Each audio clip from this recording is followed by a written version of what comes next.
It all started when people would stop talking when I entered the room. It sounds like a small thing, like it's nothing at all, but I noticed it, and after that, I started paying attention. It wasn't that I would enter rooms full of people and everything would be silent. People were, technically speaking, still talking to each other.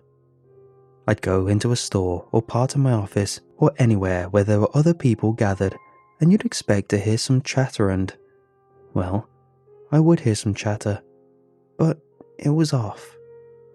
I could tell from snippets I'd heard walking up that topics had changed, and from the voices that were now talking more loudly and clearly that secretive murmurs had been replaced with full-throated conversations that were just a little too loud and a little too bright in the banality. It was also the expressions. Part of it was the tension of almost getting caught at something, I think, but more than that was the sense of satisfaction at not getting caught. Of knowing things that I didn't, and of also knowing that I suspected things that I could not prove. Feared things that I could not verify. And even if I was to try to explain it to another person, as I'm doing right now, I would sound paranoid and insane. Yes, I think they enjoyed dangling me like that, watching me slowly hang myself a word and a worry at a time. It might have worked if they had the patience for it. For a while, I was half convinced I was crazy. But then, they got greedy. Or maybe they knew they couldn't risk leaving her out in the world, infinitely smarter and more credible than me, and acting as though she took what I was saying seriously. Either way, when they took my best friend in the world, when they stole Brooke from me, they gave me something tangible to latch onto, a lens of rage and grief and guilt that focused my terror and self-doubt into a searing point of belief and hatred. For months, I'd listened as they talked about what they would do with me, what they would show me when the time was right. Dozens of mayfly conversations, dying in midair as soon as I stepped into view. But from those dozens of pieces, and over time, I developed a terrible mosaic of what was coming for me. There were mentions of giving me the dream, of showing me the door, of stripping away and inuring the beast. That was a common thing. They would often refer to the beast, and I'd heard enough from context over time to gain an understanding that the beast was me. These tidbits made no sense to me at first, but over time, a few things became clear. First, the people that talk this way all seem to be sharing the same ideas and vocabulary. Even though they're as varied as people I'd worked with for years, other customers at the grocery store, the strangers on the bus. In other words, no one talking about me seemed confused or taken aback by the strange conversations going on around them. Second, I was starting to think more and more that they wanted me to hear bits of it. Why talk in public places at all? If not, why talk in places where I could just walk in at any time, especially when I was clearly the subject of their strange and sinister plan? And why else did some of them stare and smirk as I walked by, my hands trembling as I tried to ignore their passing glances and knowing smiles? They were growing fat on my misery, is what I think. I tumbled these first two things in my head like rocks being worn smooth through use and repetition, but I would have likely kept them to myself a while longer, if not for the third thing that I finally admitted to myself last month. The conversations were becoming slightly more specific and significantly more intense. This was all heading to a point of action, and I was afraid that point was coming soon. I was more than afraid, honestly. I was terrified. And it was in that terror that I told Brooke about everything, fearful of what she would think and how she would look at me. At every rambling sentence, I paused and cringed inwardly, waiting for her to stop me and ask if this was a stupid joke or if I'd somehow gone insane. Instead, she just listened. She listened to everything I've just told you, and then she pondered a moment before asking a question. Do they always talk about you, or just sometimes? I looked at her in surprise. She wasn't joking or mocking. She was serious and asking a serious question. Voice trembling slightly, I nodded dumbly as I spoke. No, not always, just sometimes. Chewing on a lower lip, she looked at the ceiling. And is it always the same people doing it, or is it different people? No, it's different people. I told you that. It happens all over the place. At the store, at the office, when I get on the bus sometimes. Lowering her gaze to mine, she shook her head. No, you're not listening to what I'm asking. Like, the people at work, for example. It doesn't always happen when you go into a room at the office, does it? No, just sometimes. Okay, now, best you remember the times it happens at the office.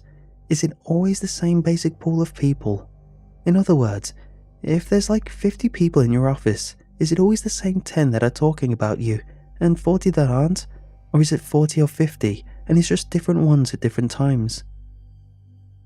I swallowed and nodded, feeling a stir of excitement.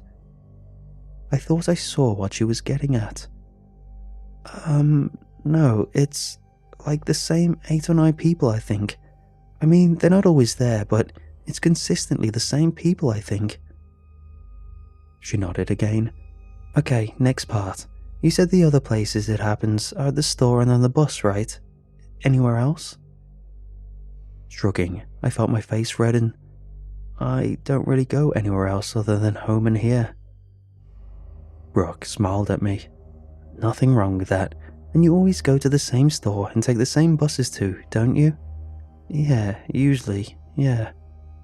Well, anyone at the store or in the bus that you've overheard talking about you more than once, like someone who always rides the same bus as you or works at the store or something.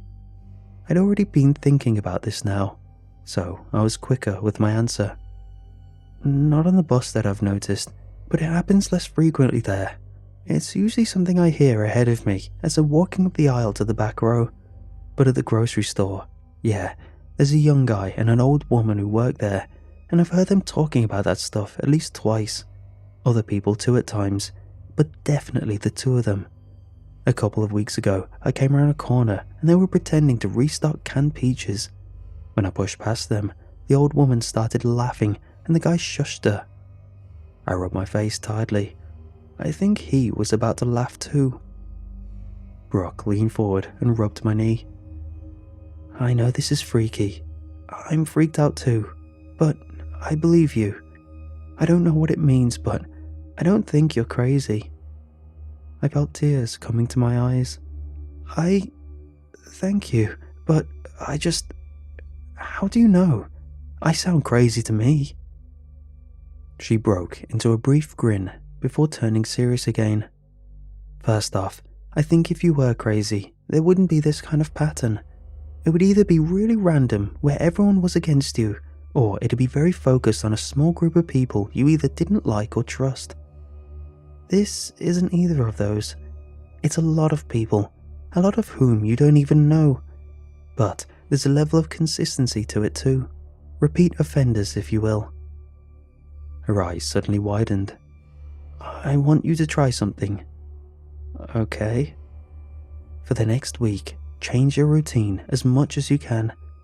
Every day, take a different bus or a cab. Instead of eating at work, go to a different restaurant every day that you've never been to, and go to different stores at least twice this week instead of the grocery store near your house. Take notes of anything you notice weird. And this time next week, let's see how things stand, okay? I nodded. Yeah, okay, yeah.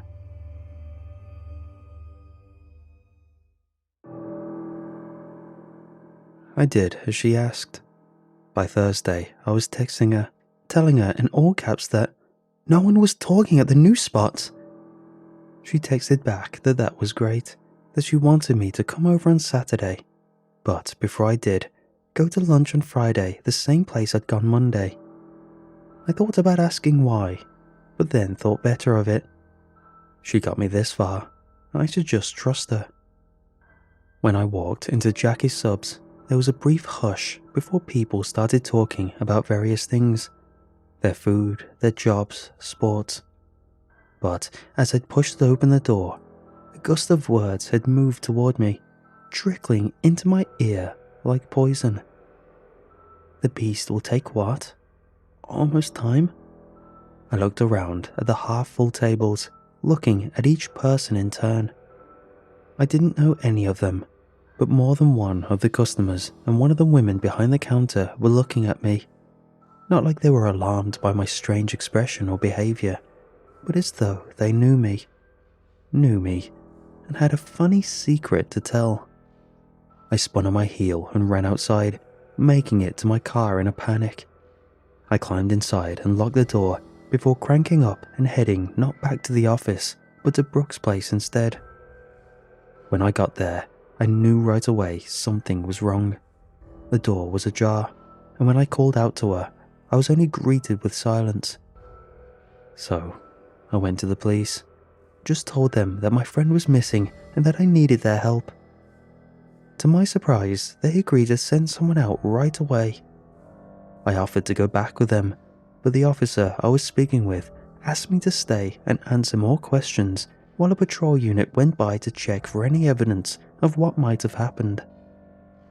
20 minutes later, a call came in, and the officer had to leave the room. When he came back, it was with 2 detectives.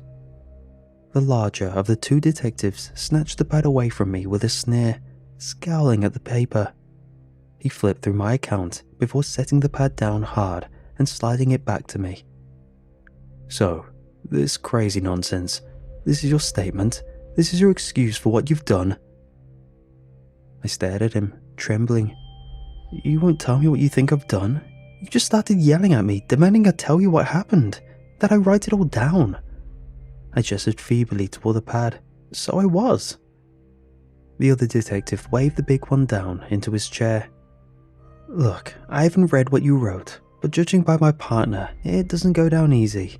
So before I look at it, before I decide that I can't believe a word you say, I'm just going to ask you, how long had you had that girl? I blinked, staring like a guppy from one to the other. Girl? What girl? The big one rubbed the bridge of his nose. Brooke Zalman, asshole. She says you had her for over a year locked up in that place. Does that sound about right to you? Tears welling in my eyes, I let out a gasp.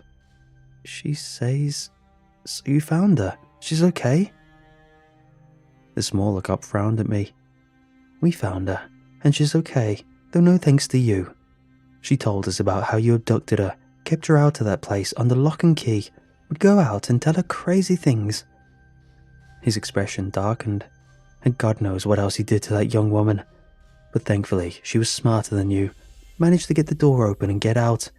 She flagged down the patrol car a mile before they reached the address you gave us. Everything seemed hot and cold at once, the air full of static as I tried to make sense of what they were saying. That's not true. None of that is true. Brooke is my best friend, and I didn't kidnap her or do anything to her. That's a lie. The big one snorted. I'm done with you. Tell you what, your buddy Brooke wanted to see you, confront you. I was against it, but you're handcuffed, and maybe it'll give her some peace. So you just sit tight. We'll let her try on your BS for size. Standing up, he slapped the other one on the shoulder. Go get her. I thought it was another lie, another trick. But no. Less than 5 minutes later, Brooke was led in and seated across from me. She looked dirty and tired, but otherwise much like she'd always looked. Beautiful and smart and my best friend. But when I met her eyes, she looked away. Brooke, what happened to you? Why did you tell them all that stuff? I glanced up briefly and then looked down again. You know why? I don't. I swear I don't. What happened to you? I went to find you, the sandwich place. It had been tainted now. They were in there talking when I opened the door. Brooke nodded, rubbing a spot between the curve of her jawline and her ear. You know what that means? I nodded, caught up again for the moment in the mystery and terror of the last few months. Yeah, I think so. It means they can't predict everything, but when I make changes, they adapt. It means they're going out of the way to show me things, let me overhear them. I don't know why, but they are. She started nodding slightly as I went on. It means that it's all real, doesn't it? She chuckled slightly, continuing to nod as she rubbed at the same spot on her face again. I felt my hands going cold as I stared at her. Brooke? Why did you say those things about me? None of that is true. Her eyes found mine now, a broad smile on her face. Well, truth is a matter of perspective. But you're my friend. You're my best friend. Why? The ice in my stomach hardened with a sickening twist. You're not Brooke, are you? The woman's smile widened even more. She pointed a finger at me before gesturing down to the pad. Best write all this down too. It's all very entertaining. My voice began to climb as I tried to rise from my chair, only to be stopped by the handcuffs run through a steel loop on the table. What did you do to her? I hissed. Where is she? The woman pursed her lips into a smirk and stood up, making a point of affecting a limp as she grew closer to the door. Officer, I can't listen to him anymore. He's crazy. Please let me out. She glanced back at me, her eyes twinkling. As she turned, I saw something move between her jaw and her ear. It was a patch of skin, rolling away like wallpaper, that hadn't taken to the glue quite yet. She caught it in her delicate fingers and smoothed it back into place quickly, but not before I saw the patch of grey scales beneath my dear friend's smooth skin. I started to scream then, prompting the larger detective to stick his head back in, yelling for me to shut the hell up. The thing that looked like Brock patted his chest placatingly as she passed, murmuring to him like you might calm a horse or dog. I could only hear part of it, but it was enough. Just a beast after all, and it'll all be over